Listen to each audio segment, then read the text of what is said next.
আপনার বাচ্চা হয়তো ক্লাস 6-7 পড়ছে, কিন্তু তার স্কিল ডেভেলপমেন্ট, তার ম্যাচুরিটি সব পড়ে আছে ক্লাস 3-4 এর বাচ্চাদের মতো, কোনো কোনো সময় ক্লাস 1-2 এর বাচ্চাদের মতো।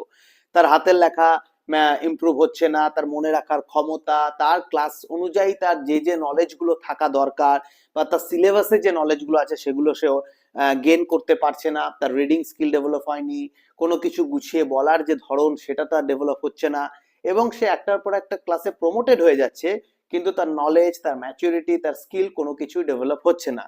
এবং এটা শুধু পড়াশোনার ক্ষেত্রেও না, অনেক ক্ষেত্রে তার এক্সট্রা কারিকুলাম অ্যাক্টিভিটিতেও কিন্তু দেখা যাচ্ছে। যেমন সে হয়তো ছবি আঁকতে পছন্দ করছে, সেটা ঠিকঠাক হচ্ছে না, ধৈর্য হারিয়ে ফেলছে, খেলার ক্ষেত্রেও তাই।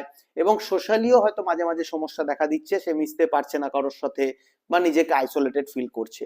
লাস্টে যেটা বললাম সেটা সব ক্ষেত্রে হতেও পারে, নাও হতে পারে। কিন্তু প্রথম দিকে আমি যেগুলো বলছিলাম যে স্কিল তার ডেভেলপ হচ্ছে না, এই স্কিল ডেভেলপমেন্টের জায়গাটা কিন্তু অনেক সময় পিতামাতারা অনেক পরে গিয়ে লক্ষ্য করেন। ক্লাসে প্রমোট হয়ে যাওয়াটাই কিন্তু সবসময় বিষয় নয়, আপনাকে দেখতে হবে তার বয়স এবং তার ক্লাস অনুযায়ী যে নলেজ গেইন করা দরকার সেটা আপনার বাচ্চা করতে পারছে কিনা। যদি সেটা করতে না পারছে, আপনারা কি করেন? আপনারা প্রথমে তো আপনাদের বাচ্চাদেরকে দোষ দেন যে সে পড়াশোনা করছে না তাই জন্য সে করতে পারছে না। আর তারপরে কি করেন? টিউশন চেঞ্জ করেন, অনেক সময় স্কুলও চেঞ্জ করেন, বকাঝকা করেন, আরো চাপ বাড়িয়ে দেন। কিন্তু এতে হিতে বিপরীত হয়, স্কিল ডেভেলপ হয় না, সময় নষ্ট হয়। প্রথমে মনে রাখতে হবে এই যে ডিলে ডিলে লার্নিং প্রসেস একটা হচ্ছে, স্লো লার্নিং প্রসেস একটা হচ্ছে, এটার পেছনে কারণ দেখতে হবে।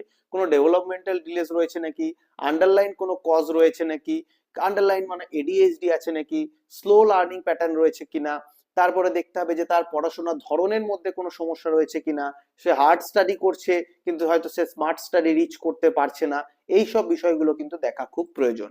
এর জন্য education counselling, parenting counselling, assessment এগুলো প্রয়োজন। এবং সবকিছু দেখে ইন্ডিভিজুয়াল লার্নিং প্ল্যান তৈরি করার প্রয়োজন আছে, যার জন্য স্কিল ডেভেলপমেন্টও করতে হয়।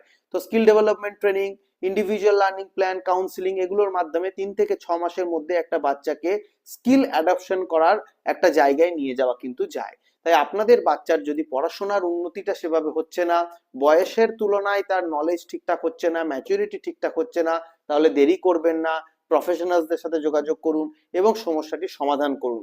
বাচ্চাকে অহেতুক চাপ দিয়ে, তার সাথে বকাঝকা করে, তার সাথে সম্পর্কের অবনতি করা কিংবা বাচ্চার মানসিক স্বাস্থ্যকে অবনতি করার দিকে একদমই যাবেন না।